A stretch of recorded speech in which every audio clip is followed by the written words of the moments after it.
I'm Karen Vaughnn. And I'm Billy Vaughnn. And we'd like to just tell you a little bit about our son, Aaron. He gave his life to Christ at a very young age. And because of that, it changed everything about his life. And he had this capacity to see the world in black and white. He could identify truth from untruth. And not only did he have the capacity to, but what made him really unique was he had the willingness to see dark things, to understand that everything wasn't beautiful and pretty in life, and to face that head on. Part of the screening for becoming a member of DevGru or SEAL Team 6 is that you have to be thoroughly vetted security-wise. You have to be a person who has character that is impeccable, and you also have to go through a vetting process of your entire family. I know Aaron called us and asked for a lot of information so that we could be vetted properly. So in light of that, it was quite a shock that the White House wasn't held to the same standards that our family was held to, because Aaron was never allowed to inform us of anything that had anything to do with operational security. It was no big deal for the Navy SEALs to do that raid. It was a big deal for the people in the White House to claim the glory for capturing bin Laden, for killing bin Laden. But, it was just a day's work for the guys in that team.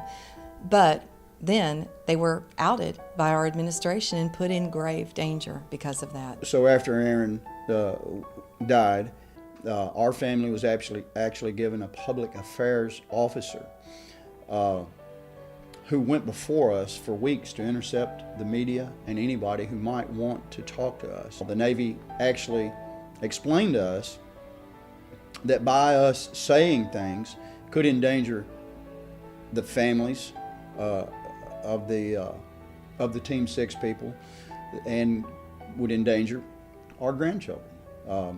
But yet, we know that Vice President Biden outed Team 6 immediately after the bin Laden raid, which, by the way, Secretary of Defense Gates said that they had an agreement that no details about it would come out. So we know that they talked about how serious it was about outing the team or outing the details. However, for political gain, Vice President Joe Biden and this administration outed the team and outed the details. While they silenced the parents. While they silenced the citizens. I think it was the end of September when we were all the parents and spouses of the SEALs were invited to Virginia Beach for a debriefing. So we went to a 5-hour debriefing where everything was explained to us in thorough detail. We saw video footage, of the crash itself, of the helicopter. It was a very thorough period of time. So as this chopper's coming in, when it's about 100 feet off the ground, flying about 50 to 58 miles an hour, 3 RPGs are shot out of the dark, into the dark. 2 of them miss, but 1 makes contact with a rotor blade on the aft pylon, spinning at 480 miles an hour. It shears off 10.5 feet of the blade. The chopper tears itself apart immediately, spins violently, and crashes to the ground within 5 seconds. Now, what makes that so insulting to us is that we were not allowed to have any pre-assault fire laid down either as that chopper came in. Not only did it not have escorts, it also had no pre-assault fire. Why? Because due to our rules of engagement, pre-assault fire is not allowed because it can be perceived as aggressive toward our enemy and the people living in the valley. The people in the valley don't want to hear the guns at night. They're disturbed by this. So we're forcing our great Americans, the best among us, to go fight a war that they cannot possibly win because we're more worried about the feelings of the people in the country that we're trying to preserve than we are the men who are going there to help them preserve their country and to run the Taliban out. So no pre-assault fire.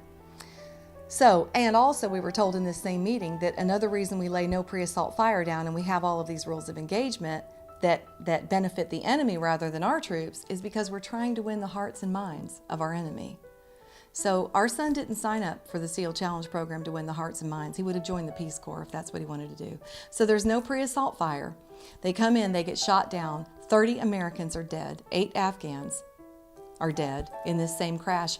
And then, as the height of an insult to these great men laying on the ground, one of our air weapons teams looks down and sees a body go from hot to cold that's laying on the ground dying, and they're not allowed to return fire on the men who shot him out of the sky again because of our rules of engagement.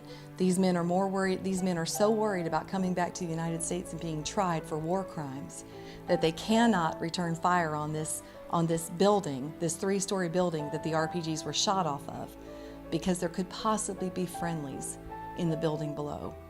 As we came home, we were sent home with a DVD that had all of the testimony from all the parties who were interviewed throughout, regarding the entire events of the evening, what happened that day and that night.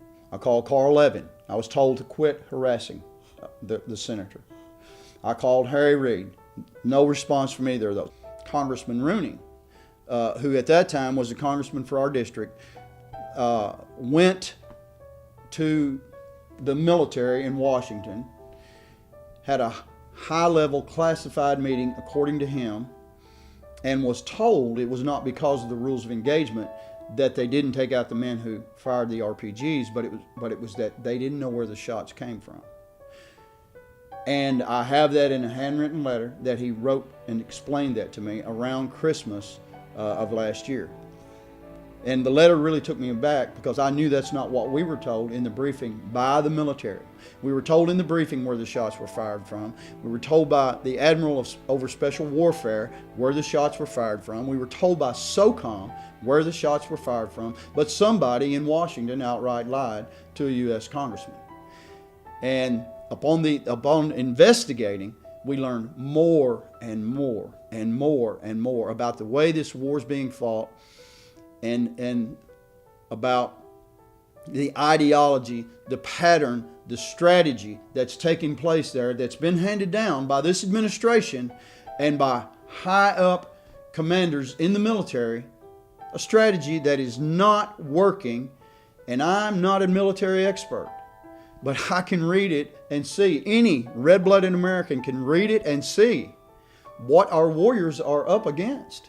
And it is pathetic that men and women in high places would allow this to go on without speaking out, somebody speaking out to save the lives of our warriors. We now, the money, the treasure, and the blood spent in Iraq now could very well be for nothing. And we see the same in Afghanistan, that it could very well be for nothing because, as Karen said, the president's words, and this is what he's saying on the campaign trail: I got us out of Iraq. We're getting out of Afghanistan. Where does the word win come in anywhere? Where does the word win come in? Is that not even part of our mission anymore, to win? It's just to send and sacrifice our sons and our daughters for a president, a White House, a government that has nothing but a political agenda out there and is deceiving America at the same time by saying we're doing better with China. They respect us more in the Middle East. And we, the American people, know this is a lie.